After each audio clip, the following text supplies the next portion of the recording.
నమస్తే ఫ్రెండ్స్, నా మాట ఫుడ్ ఛానల్కి స్వాగతం. ఈరోజు వీడియోలో టేస్టీగా ఉండే చందమామ బిస్కెట్లు తయారు విధానం చూద్దాం.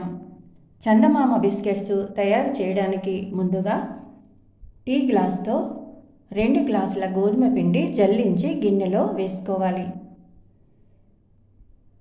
అన్ని కొలతలు ఒకే గ్లాస్తో తీసుకోవాలి. గోధుమ పిండి ప్లేస్లో మైదా కూడా తీసుకోవచ్చు. అదే గ్లాస్తో 1 గ్లాస్ షుగర్ పౌడర్ జల్లించి వేసుకోవాలి. తర్వాత 1 గ్లాస్ నెయ్యి వేసుకోవాలి. వేడి చేసిన నెయ్యి కాకుండా, ఫ్రిడ్జ్లో ఉన్న నెయ్యి కాకుండా రూమ్ టెంపరేచర్లో ఉన్న నెయ్యి వేసుకోవాలి. నెయ్యి వద్దనుకుంటే నెయ్యి ప్లేస్లో ఆయిల్ తీసుకోవచ్చు. ఆయిల్ సగం, నెయ్యి సగం కూడా వేసుకోవచ్చు.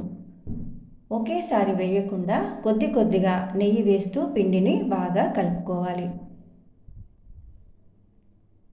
2-3 నిమిషాలు పిండిని ఈ విధంగా బాగా సాఫ్ట్గా కలుపుకోవాలి.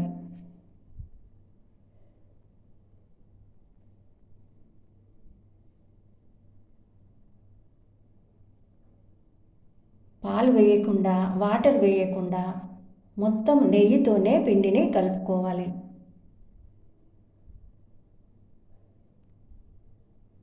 తర్వాత ఈ విధంగా ప్లేట్లో వేసిన తర్వాత ఈ విధంగా చేతితో పిండిని సెట్ చేసుకోవాలి. 1/2 ఇంచ్ మందంలో ఉండేటట్టు చూసుకోవాలి.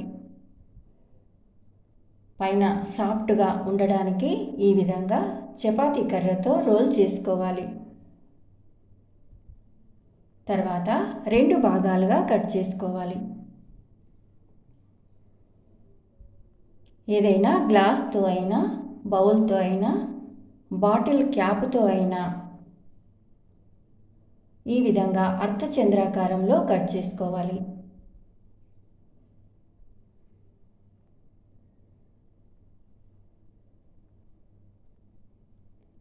ఈ విధంగా నెలవంక ఆకారంలో బిస్కెట్స్ కట్ చేసుకోవాలి. పిండి బాగా సాఫ్ట్గా ఉంటుంది కాబట్టి ఇలా కట్ చేసినప్పుడు బిస్కెట్స్ షేప్ చేంజ్ కాకుండా జాగ్రత్తగా ప్లేట్లో వేసుకోవాలి. ప్లేట్కి నెయ్యి రాసి ఒకదానికొకటి టచ్ కాకుండా అమర్చుకోవాలి.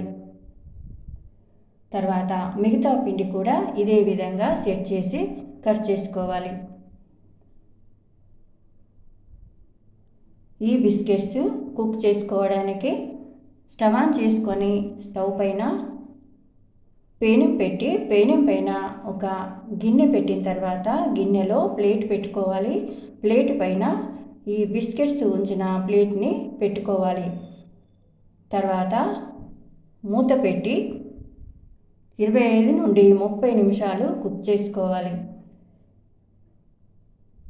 ఇసుక కానివ్వండి, సాల్ట్ కానివ్వండి, ఏది యూజ్ చేయకుండా నేను పేనం పెట్టి బేక్ చేశాను. తర్వాత ఈ విధంగా ఉంటాయండి. మాడకుండా చాలా బాగా వచ్చాయి. మంచి స్మెల్ కూడా వస్తుంది. ఇలా తయారు చేసిన బిస్కెట్స్ చాలా టేస్టీగా ఉంటాయండి. 20 రోజుల వరకు నిల్వ ఉంటాయి. తర్వాత సర్వ్ చేసుకోవాలి.